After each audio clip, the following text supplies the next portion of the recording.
You're listening to The Globalist, first broadcast on the 9th of March 2026 on Monocle Radio. The Globalist, in association with UBS.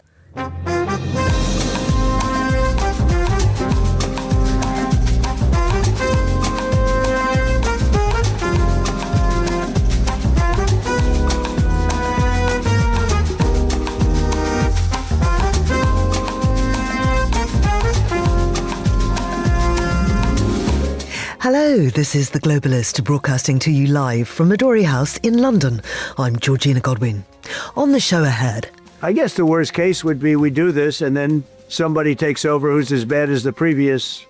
We don't want that to happen. Well, you don't always get what you want, do you, Donald Trump? Iran names a new supreme leader as Israel says it's begun a new phase of the war with Tehran. We'll be in Abu Dhabi with the latest and get analysis from London. Next, we ask a legal expert if an interstate war can be prevented.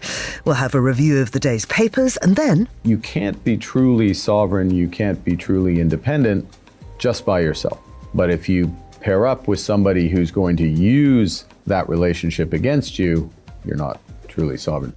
That's Mark Carney, the Prime Minister of Canada, in an exclusive interview with our Tyler Brûlé. We'll then head to our Zurich studios to discuss whether Europe is threatened by China's economy. And we'll have a roundup of stories coming out of Greece. And finally, as the world's publishing industry descends on us for London Book Fair, Nelson IQ Book Data have crunched the numbers and can reveal what we're all reading.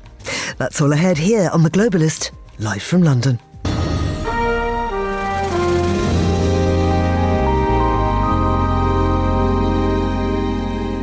First, a look at what else is happening in the news. Israel carried out a drone strike in central Beirut targeting Iranian Revolutionary Guard commanders, marking the first strike inside the Lebanese capital since hostilities with Hezbollah resumed last week. We'll have more on that in a moment. An overnight explosion damaged the entrance of the US embassy in Oslo, with Norwegian police saying the blast may have been an act of terrorism, though investigations are still underway. And Swiss voters have rejected a proposal to sharply cut the national broadcaster's licence fee, while also backing a constitutional guarantee that cash will remain available in the country. Do stay tuned to Monocle Radio throughout the day for more on those stories. Now, Iran has appointed a new supreme leader. The news comes as Israel says its war with Iran has entered a new phase, as strikes and counterstrikes continue across the region. Donald Trump has reiterated that there will be no negotiations with Tehran unless Iran agrees to unconditional surrender, while Egypt, Turkey and Oman are reportedly trying to reopen diplomatic channels. Well, I'm joined now in the studio by Tira Schubart, who's a journalist and co-author of the book Lifting the Veil, Life in Revolutionary Iran, and Nada Akhtaha in Abu Dhabi, who's a senior foreign reporter at The National. Welcome to you both. Tira, Khamenei's son has been chosen as the next supreme leader. Can you tell us more about him and what his appointment means for the direction that the country will now take? Yes, well, Khamenei's son has never held any office, either within the government or within the clerical establishment. He's 56 years old. He's the second oldest son of Khamenei, who was killed last week by the Americans and the Israelis, and he basically has never. The line coming out of Tehran is that he may not be qualified in terms of what the Assembly of Experts are normally looking for, the group of 88 clerics who choose the next leaders, the supreme leaders, but he's very, very close to the Revolutionary Guards, the IRGC, and he's also very close to the Basij. The Basij are also the internal security. So he has some very strong allies, and at the moment, Revolutionary Guards may be the most powerful single factor in Iran. Nada, what's the regional reaction from Gulf nations to Khamenei's appointment likely to be? I mean, specifically, they're not concerned right now with the appointments and what's going on internally with regards to the politics in Iran as much as they're concerned with Iran's kind of response to the frankly unprovoked and unilateral Israeli and U.S. attack on Iran, that's then Iran decided to retaliate towards the Gulf after. Currently, the concerns are with incoming ballistic missiles across the Gulf states, including Oman, which was a mediator, if we recall, in what was supposed to be a nuclear deal. Just this morning in Abu Dhabi, we received 2 ballistic missile alerts on our phones, and it was quite loud. I heard the interceptions, and this obviously comes after Iranian President Pezeshkian apologized and said that he would only strike wherever the strikes are coming from.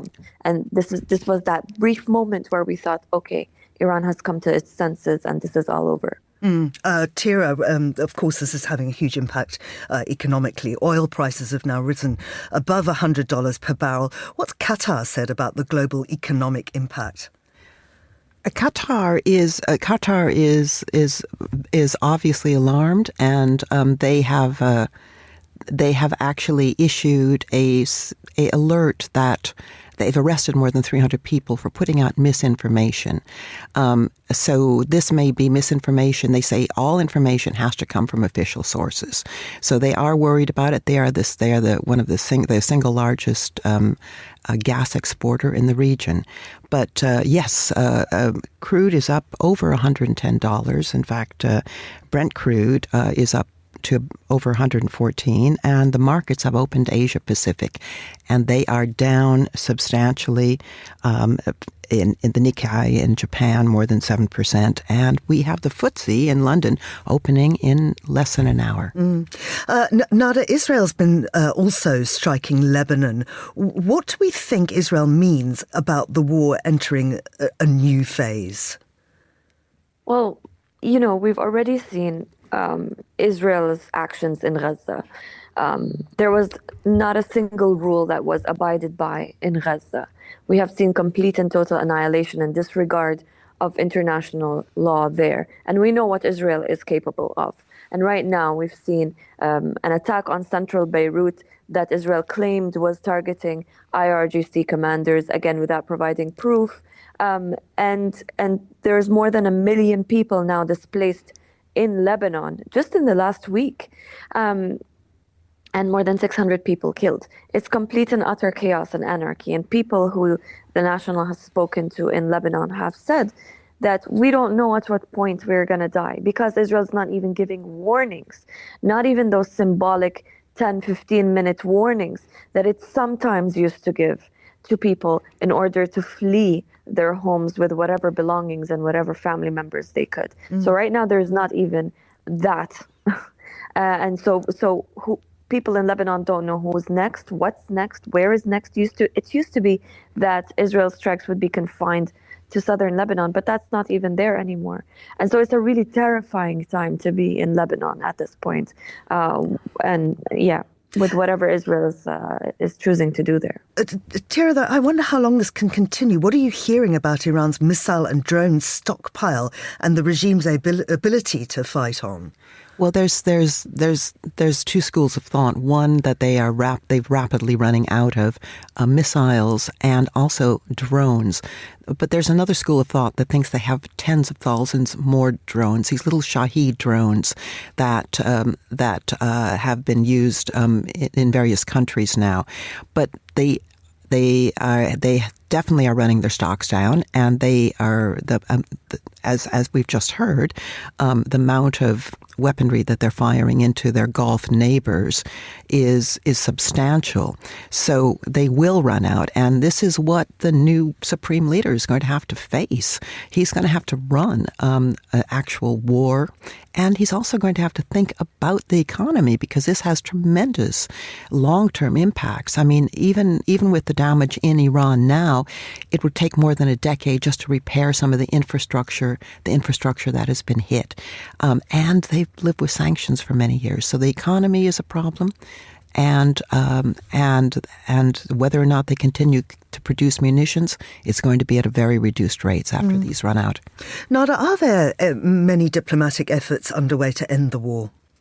Yes, I mean, as much as we're seeing a sort of restraint in the military response from the Gulf, we know that, and obviously they have the and maintain the right to defend themselves, whatever that may look like.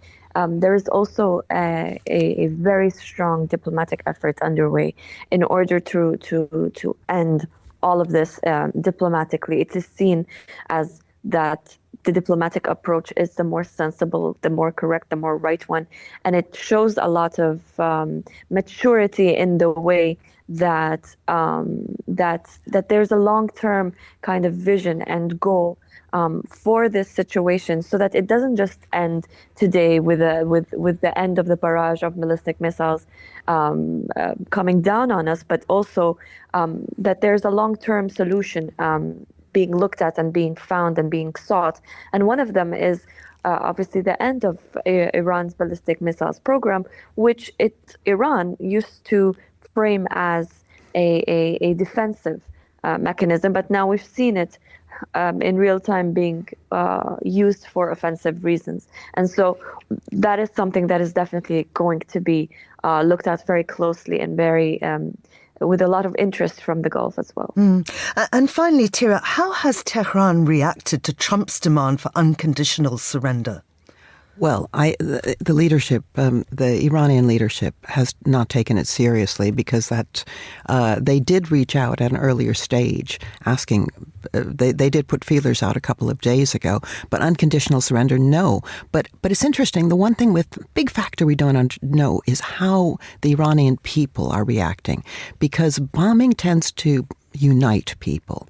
And the last time Iran was attacked in 1981 by Saddam Hussein in the Iran-Iraq War, they didn't like the regime, which was only 2 years old then, but they all united against Iraq. Is this going to happen? To what extent will this happen in Iran? Tira, thank you very much indeed. That's Tira Shubat, who's a journalist and co-author of the book Lifting the Veil, Life in Revolutionary Iran, and Nada Al-Taha in Abu Dhabi, who's a senior foreign reporter at The National. This is The Globalist.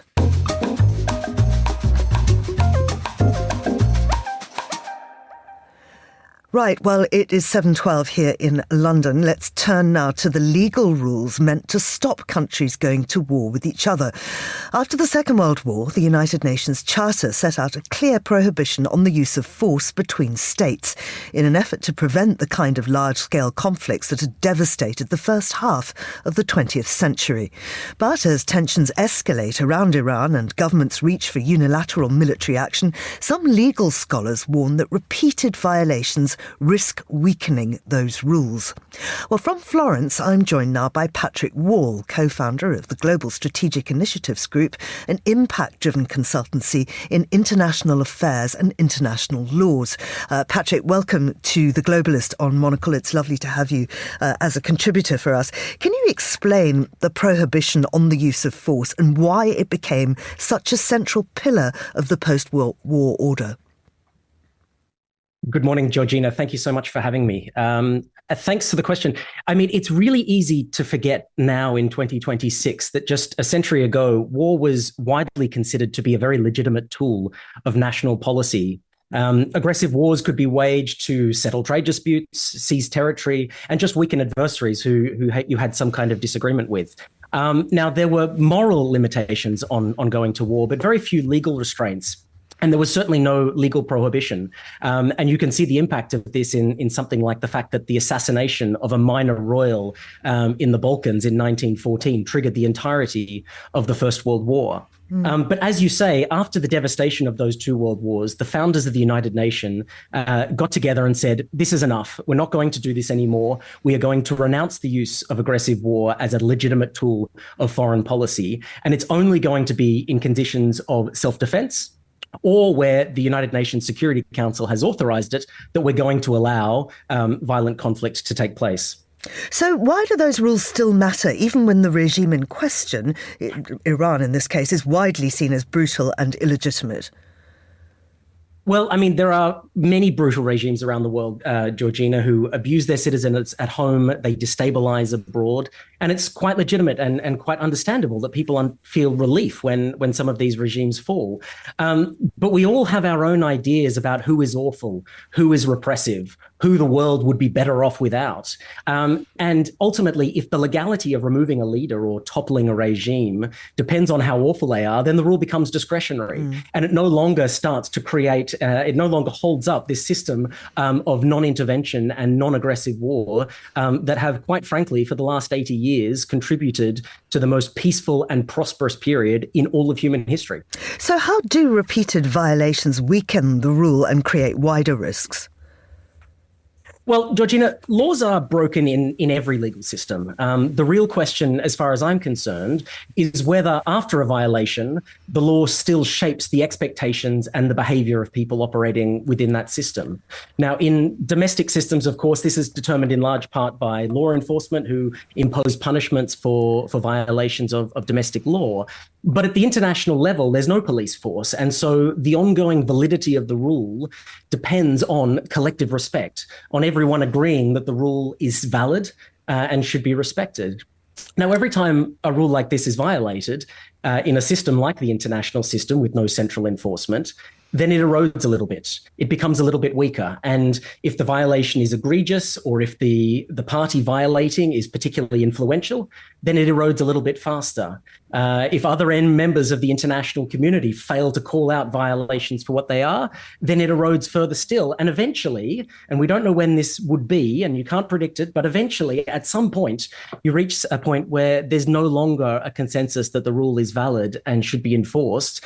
And that stability that this particular rule has brought to the world for the last 80 years is no longer shaping expectations, no longer shaping behaviors. And I think we, at that point, drift back into a might makes right world, which is more violent and less prosperous. So, I mean, you've outlined this, but I wonder if you could just talk a little bit more about where we go from here if that prohibition continues to erode.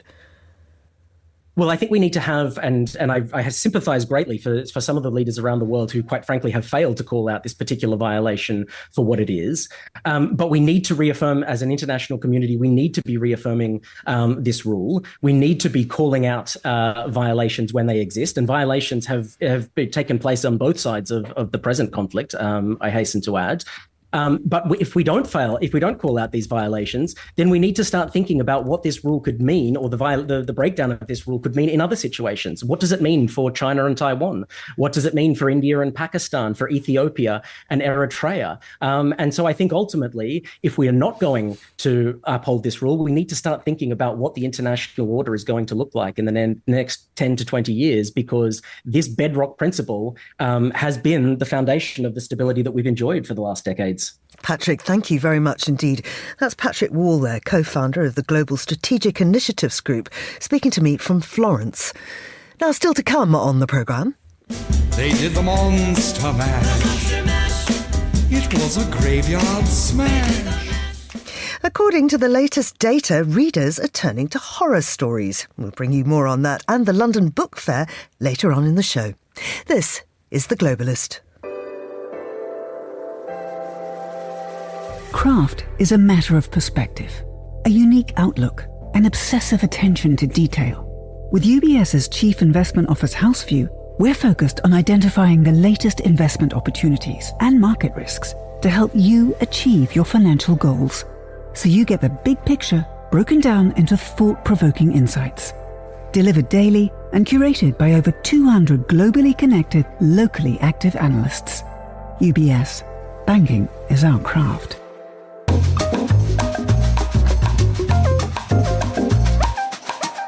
Well, let's continue now with today's newspapers. And joining me in the studio is Claudine Fry, who's partner at Control Risk. Good morning to you, Claudine. Good morning. So I want to start with the Kyiv Post and this story that the UK has revealed military maintenance sites in Ukraine for the first time. What's the detail on that? Yes, let's give some focus to the other war, one of the other wars, I should say. Yes, the Kyiv Post reporting on a bulletin that it says was issued by the UK government a few days ago, confirming for the first time that there are UK provided maintenance, repair and overhaul facilities in Ukraine, which are responsible for repairing armoured vehicles and other military equipment. and also providing, they're also in so doing, providing well-paid engineering jobs for Ukrainians. So an example of the kind of support that the UK is continuing to provide for Ukraine, much of which has not actually been very widely reported or even publicly known over the last 4 years. So it's also been pointed out in The Guardian and the people involved say that they acknowledge the risks involved in having the facility there, but that it's a risk worth taking. Well, exactly. I think it's a real testament to the level of commitment that the UK has made to supporting Ukraine. Of course, along with other European allies and the United States, although, of course, that support from the US has become increasingly uncertain over the past year or so. But yes, unquestionably, a huge risk associated with it. And there's going to be some very difficult questions to address coming up around how far the UK and other European countries in particular are prepared to go in terms of accepting probably a much greater degree of risk to carry on supporting Ukraine, and indeed even to support preserving the peace in the event of any deal being struck with Russia in the future. Now, there's a couple of really interesting stories coming out of Germany. And firstly, let's have a look at the FT, which says the German Chancellor's party heads for a narrow defeat in the key regional election. Yeah, so I've picked a piece from the Financial Times, but of course this is being reported in many papers here in Europe today because there are a series of important state-level elections in Germany this year, and this is the first of 5. And it's significant because it's the first real test for the ruling Christian Democrats and an indicator of support for the hard right AfD. Which is in this particular case, so what's happened first is a state election in Baden-Württemberg. And here the Christian Democrats have not performed strongly, but the Greens, which are the incumbents at state level here, they seem to have performed very, very well. But perhaps the biggest story is really that the AfD has, it looks like the results are not fully finalised yet, but it looks like from what we know so far that the Alternative for Germany, that's the hard right party that is performing very well nationally with Germany, that in this state level election has doubled its vote share, and it's on track to probably win at least 2 of the other state level elections due to take place this year. Now, the Liberal Free Democrats have continuously won seats in the regional parliament since 1952. Failed to even cross the 5% threshold that allows representation. Why is that? Yeah, that's right. So this is a sort of, I think this is an election in Germany which confirms a number of long-term continuing trends with respect to voter sentiment and a sort of move rightwards on issues relating to migration, but also deep concerns about the economy. And this is a part of Germany which is well known as a sort of manufacturing export powerhouse, and so there is a real concern about what's happening in this state, particularly with respect to competition from China and deindustrialization, and that's feeding through into the way that voters are choosing to vote. And interestingly, though, it is notable that the Greens are performing so well, and of course we've seen that here in the UK with the recent local election, where rather than the hard right, it was actually the Greens that performed very strongly. So what does all this mean for Friedrich Merz? A chancellor under even more pressure. His poll ratings have been troubling. He's really struggled to project authority and sustain levels of support within Germany, despite the fact that I think from abroad he seems to have really played a very convincing and an authoritative role with respect to foreign policy and seizing the initiative with transforming Germany's approach to defending itself, to military spending, to adjusting to a very different engagement with the United States, to managing the European response to supporting Ukraine in the context of weakening US engagement. But nonetheless, domestically, and it probably relates at least partly to that economic situation, he's really under a lot of pressure. I want to follow another German story now, but this has got huge impact for the British media.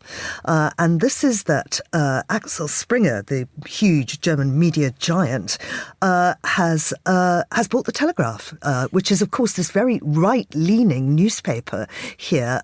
It was due to be bought by the Daily Mail, and so that would have just established its position as a right-leaning paper. But this is a complete turn up for the books, as they say. Yes, that's right. And those of us in the UK, we know that the Telegraph is sometimes known as the Tory graph because it's so closely associated with the Conservative Party here, known as the Tories.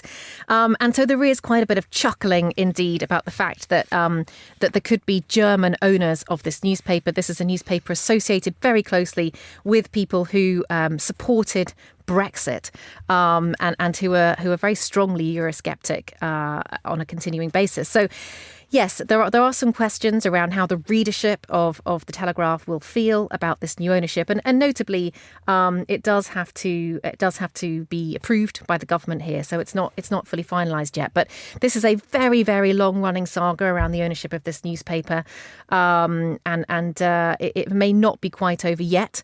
But it certainly looks to be closer than it has been so far to what might be described as a sort of ironic conclusion.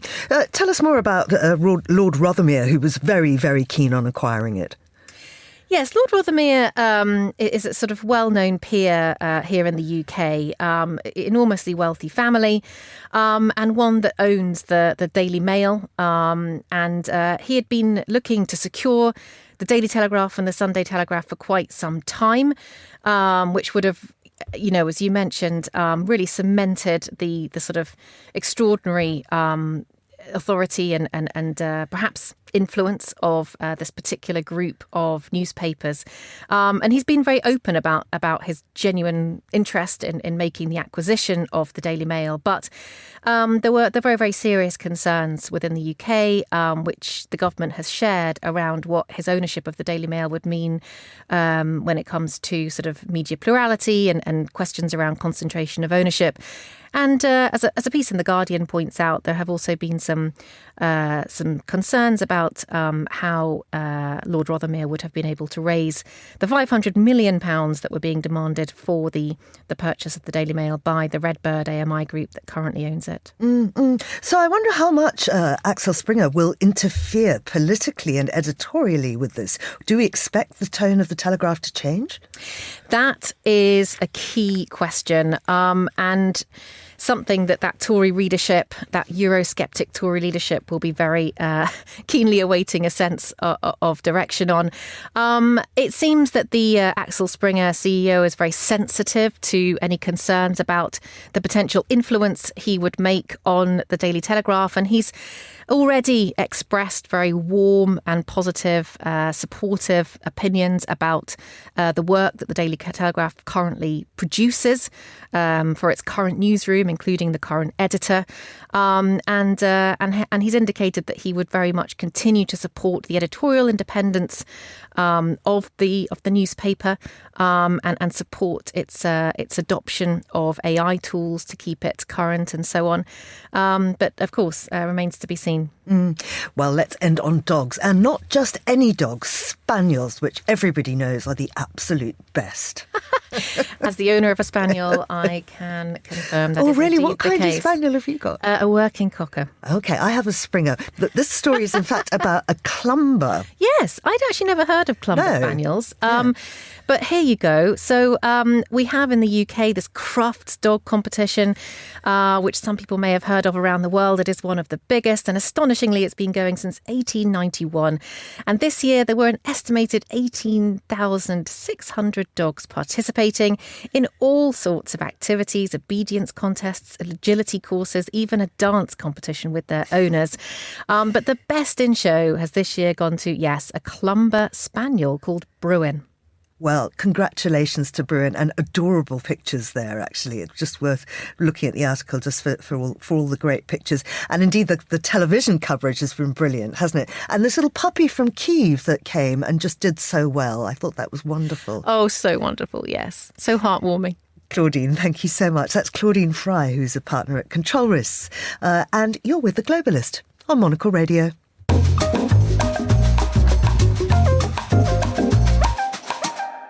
Now here's what else we're keeping an eye on today. Israel says it carried out a drone strike in central Beirut targeting senior Iranian Revolutionary Guard commanders linked to the Quds force. Lebanese authorities say at least 4 people were killed in the attack, the first Israeli strike inside Beirut since fighting with Hezbollah resumed and part of a widening regional conflict. An explosion at the public entrance of the US Embassy in Oslo caused minor damage but no injuries in the early hours of Sunday morning. Norwegian police say terrorism is one possible explanation and have launched an investigation while working with US diplomats to establish what happened. And Swiss voters have rejected a referendum proposal to cut the licence fee that funds the Swiss Broadcasting Corporation, with 62% voting to keep the current system in place. In a separate vote, around 70% backed a constitutional guarantee that the Swiss National Bank must ensure the continued supply of cash across the country. This is The Globalist. Stay tuned.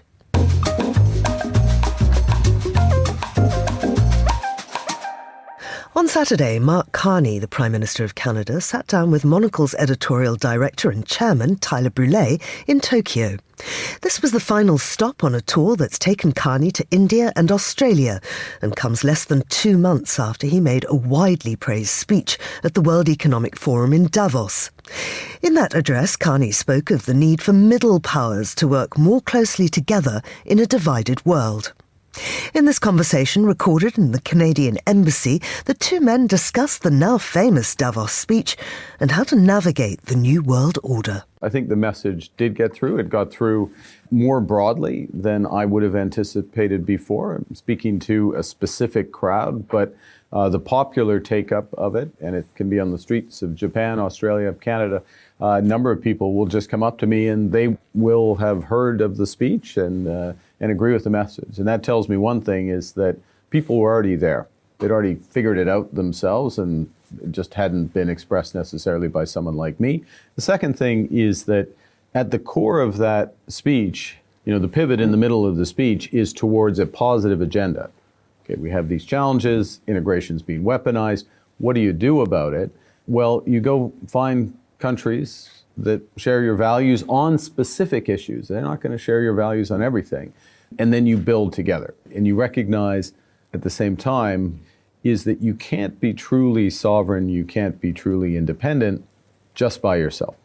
But if you pair up with somebody who's going to use that relationship against you, then of course, again, you're not truly sovereign, truly independent. There's a wide range of aspects of this. Security in the Arctic, for example, cooperation with what's called the Nordic-Baltic Gate as a prime example there. Cooperation with Australia, for example, on critical minerals, a variety of other areas as well. Defense cooperation, we may talk more about that. Again, diversifying your defense partnerships at a time when the nature of defense is changing pretty rapidly, and crucially, what you do over here on defense can also help build peacetime capabilities. Artificial intelligence, quantum computing is two of many examples. So yes, very intense engagement. Obviously, you need to prioritize and you need to execute. How much does that need to be formalized? This sort of notion of a middle 10 or a M10 or does it need a framework? I don't think so. And that's not what we're pursuing. This is not middle powers of the world unite. And we got the T-shirt. There's definitely a branding opportunity in that. Exactly. Well, I'm talking to the right guy. But the and the way we put it, you're not going to agree with everybody on everything at the same time, or with the same intensity and prioritization. So the Coalition of the Willing, which is backstopping Ukraine, it's quite broad, but it's not everybody, and that is different than who will come together on critical minerals, for example, and it's different from something that is, again, bigger, much more ambitious, which is something we are working with the Australians and others, which is to bring together the Trans-Pacific Partnership, CPTPP, and the European Union as one connected trading bloc of 1.5 billion people. In fact, would be the biggest, far and away, the biggest trading bloc in the world. And that's what you can do when you search for issues where you have common ground. One of the things I think is necessary is speed. We're in what we've called a rupture, a big shift in the way the world's operating. Now is the time to be engaged, put together a dense web of connections, a group of these coalitions that's going to help improve the situation. Here we are in Tokyo. You would sort of say from an Ottawa perspective, a lot of looking across the Atlantic, a bigger focus across the Pacific now? Without question, bigger focus across the Pacific. It started with repairing relations that were deeply damaged for good reason, but damaged, and we needed to have the engagement, reestablish the engagement with China, with India. We've accomplished that. And you see the differences in the level of engagement with China and with India. There is a bigger overlap in terms of shared interests, shared values between two democracies, in the case of Canada and India, of course, than there is with Canada and China. The Chinese understand that. In fact, it was an element of the early discussions I had with President Xi about where are the guardrails on this relationship, where we agree to disagree. So we start there, but then more broadly, a host of deep relationships. Korea. Canada and Korea, the overlap between our two countries is enormous. The areas for our cooperation, everything from in defense, we're talking with them and alongside with the Germans and the Norwegians, trying to decide on submarine perspectives, on space, satellite communications, again, critical minerals. They are some of the most important automotive companies in Canada, cultural connections. I'm going to throw out a few others, if I may. We're negotiating a free trade agreement with Philippines. We've launched negotiations with Thailand. Of course, I'm just coming here from Australia, where we really stepped up the relationship. And then also India, deepening. So we have deep ties with Europe. We have deep institutional ties. CETA is one example, the free trade agreement with the European Union. We're taking that to another level through a very broad strategic partnership arrangement. So all of that's there, that gets deepened. But I think you sense, maybe from my list, the importance of this region in relative terms. Let's talk about this place, though, Japan within all of this. One of our biggest foreign investors in Canada, the auto sector is a great place to start. 70% of the vehicles produced in Canada are by Japanese companies. We provide 10% of the calories to Japan to give the other side in terms of our food and agri-food. But at both levels, even though we have $40 billion worth of two-way trade each year, again, there is huge opportunity for that to deepen across particularly these strategic sectors, if I could put it that way. And so even defense potentially as well? Yes. And in fact, what we have with this visit is a deepening in defense cooperation, information sharing, joint exercises, those elements. You know, Canada is the second most present of the G7 in defense here. We have virtually, it's not quite 365 days a year, but it's pretty close in terms of maritime exercise, air exercises. And then related to that, we are both increasing our defense spend. To put some numbers around it, over the course of the next decade, Canada will invest around $500 billion. A significant proportion, as you would expect, of that is in defense, submarines, aircraft, drones, material that's necessary, particularly to protect our Arctic, which is where the threats are rising. But just as much, if not more, is spent in what's called dual use. Think new ports, artificial intelligence, quantum computing, all of which is necessary to move forward.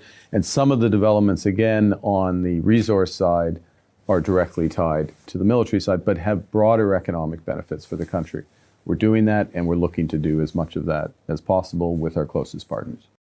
That was Canada's Prime Minister Mark Carney speaking to Monocle's editorial director Tyler Brûlé at the Canadian Embassy in Tokyo. You're listening to The Globalist.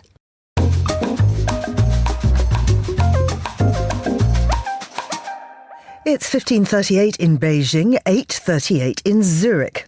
Europe's economic relationship with China is coming under increasing scrutiny as a widening trade deficit and a surge of Chinese industrial exports raise questions about the continent's competitiveness. The debate has sharpened this week as China's National People's Congress, currently underway in Beijing, sets the country's economic direction, including a new 5-year roadmap focused on artificial intelligence and advanced manufacturing. Today, Asia Society Switzerland is hosting an Oxford-style debate asking whether Europe's economy is threatened by China. Well, Zanmei She, who is a leading analyst of China's political economy and geo-economic trends, as well as a senior fellow of the Society, is in Zurich and joins me from our studio on Dorferstrasse now. Zanmei, welcome. Europe's trade deficit with China hit about €360 billion last year. What drove that, and is it continuing? Thank you for having me. Since you mentioned the trade deficit, so let's start unpacking that, right? So if we look at the euro value, Europe import about twice as much as it exports to China. But if we look at the volume in terms of container, for every 4 containers of goods Europe imports from China, it sends back only 1, right? So that means much of the driver comes from depreciation in China, from the cost reduction as well as RMB depreciation, right? That makes Chinese goods a lot more competitive and European goods a lot less so. And I think also it's not just the volume and the headline euro number, it's also the composition that can be of concern to Europe, because a lot of the Chinese imports are now increasingly concentrated in the high value-added, high-tech, capital-intensive sectors, which comprise of the sort of the industrial base, industrial backbone of Europe. These are in cars, electric equipment, machineries, advanced chemicals. China's unveiled a new 5-year roadmap. Can you tell us what's in that? I would sum it as, I think the top line, the headline, we probably can say that China is continuing on a trajectory of full spectrum techno-industrial self-sufficiency as well as superiority, right? So if we look at China's industrial plan, it plans to, let me quote, optimize and upgrade traditional industries, expand and strengthen emerging industries, and forward deploy future industries, right? So it covers everything from steel, cement, textile, to electric vehicles, satellites, and to the future industries. These include robotics, satellites, embodied autonomous driving cars, even flying cars, right? So it's on a quest for full spectrum from low value added, labor intensive to tech intensive, futuristic industries. So how's all this going to affect Europe? How worried should policymakers be? I think policymakers should be concerned because given where China is, its current competitiveness, right? So it's quite dominant already in the traditional legacy industries. So China has, I think, more than half of the world's steel production capacity, more than half of shipbuilding, 80% in the solar industry, for example, and more than half of batteries, electric vehicles, and as China pursues these emerging and future industries, such capacity expansion will be expanding to those industries as well, right? So that means there is no safety for European companies. They cannot retreat to legacy industries, and it's hard to upgrade into those future industries as well. So talking about future industries, I wonder how serious China's challenge to the US is in the global AI race and where that leaves Europe if competition between those two superpowers continues to intensify. Yeah, the competition in the AI sector between US and China is, let's say, red hot, right? I would say both Europe and both the US and China are fundamentally quite tech optimistic countries, right? So both of them kind of think that AI is definitely the future, and there's no deviating or blocking it. But they kind of pursue AI strategy also from different ways. So the US is trying to pursue the cutting edge, right? The holy grail is the artificial general intelligence. China is seeing AI in a fundamentally very different ways. China describes AI in a lot more kind of pedestrian, prosaic terms. So AI to China is like electricity. It's a tool that humans can use to upgrade production, to upgrade consumption, to make everyday life more convenient, to make the governance more convenient, also make the government easier to kind of like monitor and control the population as well. So I think China is a lot more certain that it is able to use AI simply as a controllable tool, while the US kind of describes AI as almost a godlike creature that can have a unpredictable effect. And finally, Mai, just briefly, tell us a little about this event today in Switzerland. Right. So we will have two teams, right? So on my side of the team, we're going to argue that China's economic model, its export-driven model, should be of concern to Europe, be concerned to the European economy. And I think our opponents will argue that we probably are overly concerned and that there are reasons for optimism for Europe. So I think it will be a very, very interesting, lively event. Jan Mai, thank you very much indeed. That's Jan Mai Shea in our Zurich studio. She is a senior fellow at the Asia Society, Switzerland. And this is Monocle Radio. IQ, EQ, and AI. 3 components key to the craft of innovation at UBS. Because to stay ahead in a rapidly evolving age, you need a partner with decades of experience, endless passion for the work, and a finger on the pulse of leading technologies, bridging human expertise with artificial intelligence, all to elevate you. UBS. Banking is our craft.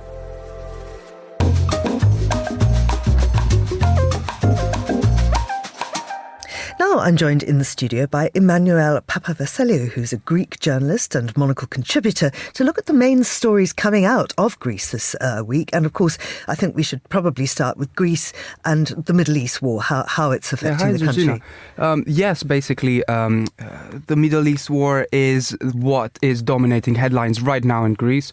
Obviously, that's across the world. However, based on the geography, Greece is extremely concerned, mainly after the this drone that hit the Akrotiri RAF base in Cyprus. So today, Prime Minister Kyriakos Mitsotakis is traveling to Cyprus alongside French President Macron, and they're going to talk about support. And already Greece has sent its very brand new frigate called Kimon, which can it's just a massive ship which holds like about 4 F-16s on it. They have also sent F-16s into the country to like support it.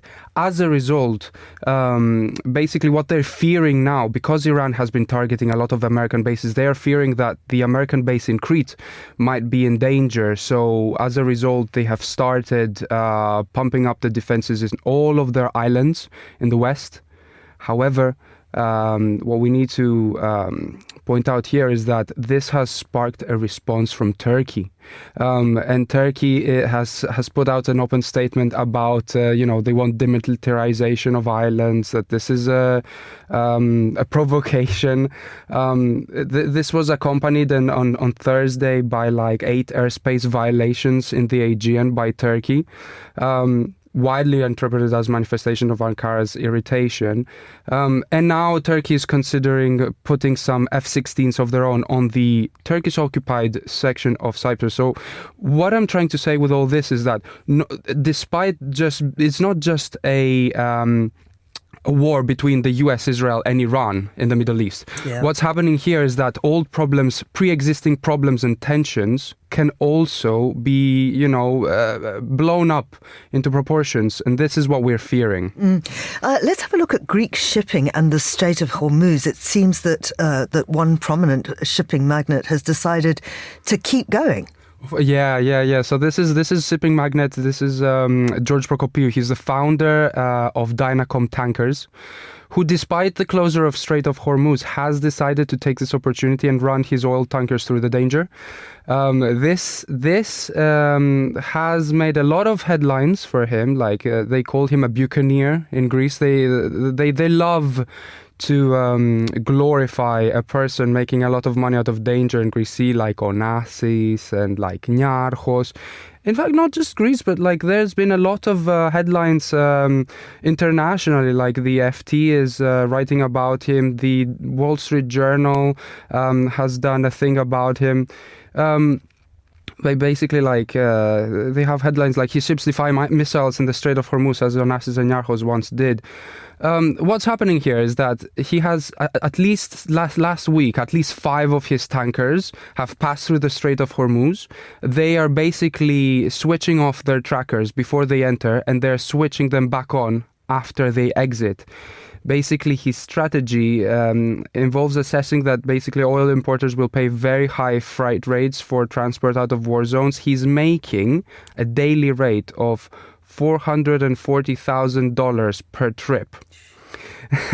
And yes, Greeks, he's the talk of the town because Greeks do love to glorify those men who make money.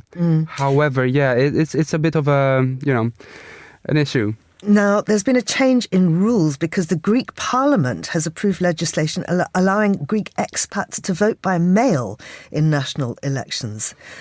Tell me more about this. That's great news, especially for the millions of expats like myself.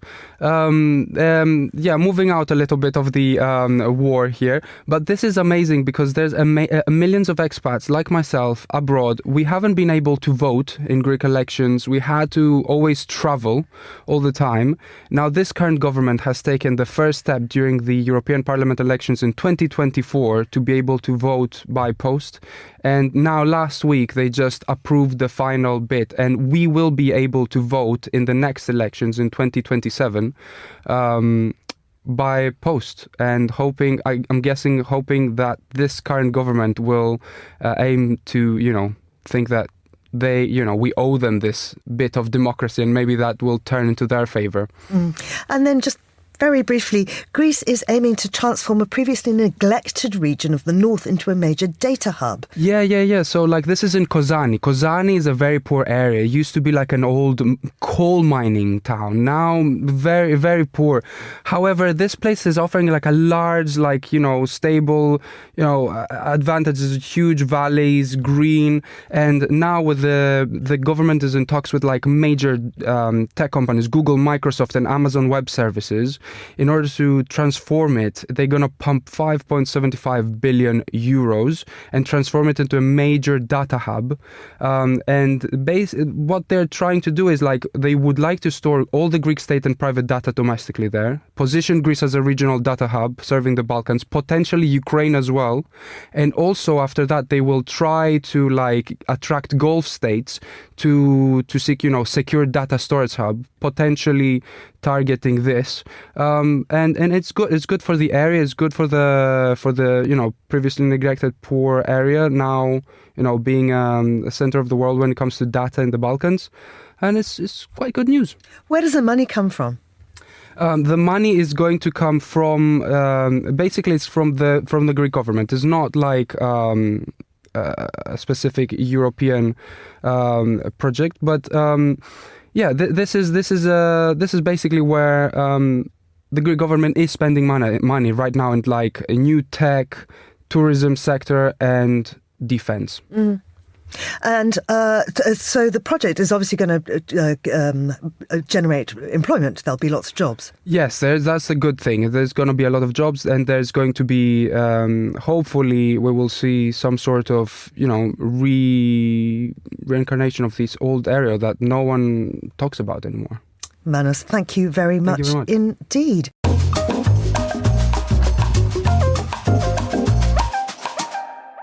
The world's biggest spring book trade event, the London Book Fair, begins tomorrow. Participants from publishers all over the world are converging on Olympia to do deals, discuss foreign rights, talk about books and, importantly, socialise.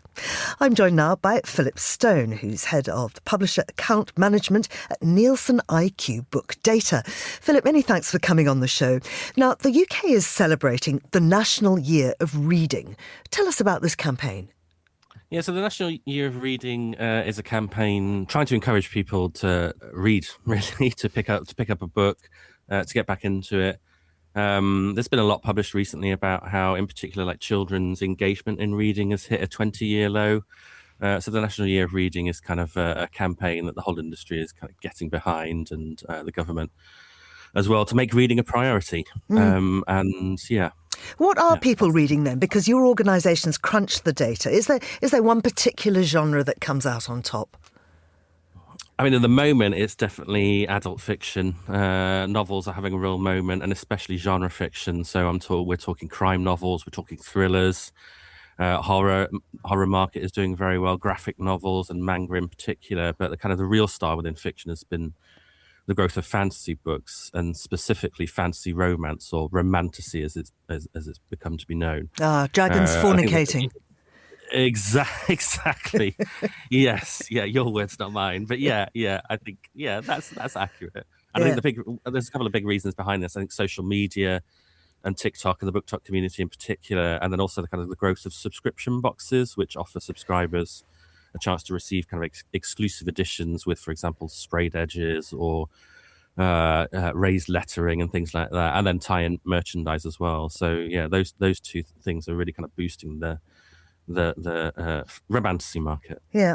Now, I see that right at the very top, one of the very best-selling authors is Richard Osman. Now, he is obviously a celebrity author. Are we seeing a rise in titles from people with a public presence? I wouldn't say a rise. I think it's pretty consistent, really. I think that every year there's always been people in the public eye who sit on Graham Norton's sofa and chat about their books. There's always been consistency, perhaps less so in fiction, but certainly the best-selling cookbook writers over the years have always been chefs with TV shows. The best-selling memoirs have often been celebrities who are very much in the public eye. But yeah, Richard Osman in fiction has enviable sales statistics. He's guaranteed. His books are always a guaranteed bestseller, as they always in the first week sell about 100,000 copies, if not more. So he's a publishing powerhouse. And how is non-fiction doing? So I'm chairing a session at the fair on Wednesday about the role of non-fiction in shaping ideas and debate. I wonder what your view is on how important literature is within that sphere. I mean, I love non-fiction. I always read non-fiction, but I think it's fair to say that the non-fiction sector has found it tough over the past few years. In fact, last year, volume sales within non-fiction, in terms of print at least, hit an all-time low since our official sales records began in 1998. I think that's probably a combination of different reasons that are unique to specific subgenres in non-fiction that's causing this. So, for example, in the reference sector dictionaries, thesauri, that sector's lost sales to the fact that everyone has a smartphone with them that carries a dictionary. I think the travel sector has lost sales a little bit to smartphone maps and websites like TripAdvisor, and then more recently personal development, although it's much larger than it once was, has perhaps lost ground a little bit to the plethora of mental health apps and free advice online and through podcasts. I also think non-fiction books tend to be a little bit more expensive than fiction, perhaps, and given the cost of living, perhaps non-fiction is more exposed during economically cautious times. So that, having said all that, it's still worth a huge amount of money. I think it was it was almost £1 billion was spent on non-fiction print books in the UK last year. So there's certainly still a healthy appetite for non-fiction. Now, there's also a series of conversations taking place at LBF, at the London Book Fair. On Wednesday in particular, in the Salon, English Pen are hosting, which is, of course, English Pen's the Writers and Readers Human Rights Organisation. They're hosting a series of conversations looking at issues from censorship pressures on bookshops and libraries to the role of independent publishing and what books can do in an increasingly illiberal world. And I wonder if those debates are becoming more central to the industry, looking at, as we are on the brink of crisis, what happens next. Oh, yeah, absolutely. Yeah, without a doubt. I think, the industry has been wrestling with censorship for many years, but in particular, within recent years, it's become more relevant and more crucial a conversation than ever. Now, your data tracks book sales in 19 countries. How do they compare with each other? Oh, I think there's some common trends, but I think every market is really unique, and it's fascinating diving into the data. I think certainly in 2025, the thing that we saw that united the territories where we operate, the thing that united the most was definitely adult fiction and the strength of adult fiction, and in particular crime novels, and in particular crime novels written by Frida McFadden, who was second only to Julia Donaldson last year as the best-selling author in the UK. So yeah, I think people across the globe have really what the data says to me is that they just really want escapism at the moment. They really want to be distracted. They really want to be entertained. And given everything else that's going on, I can't blame them. Philip, before you go, just the idea that bookshops are becoming, I want to say homogenized. At every airport you go to, it's the same books. Is that sad? Is that sad? Do I have an opinion on that? I mean, wouldn't it be wonderful for every bookshop to have its own beautifully curated selection instead of the same 10 paperbacks laid out on the front table, and they are all by those names that you've just mentioned?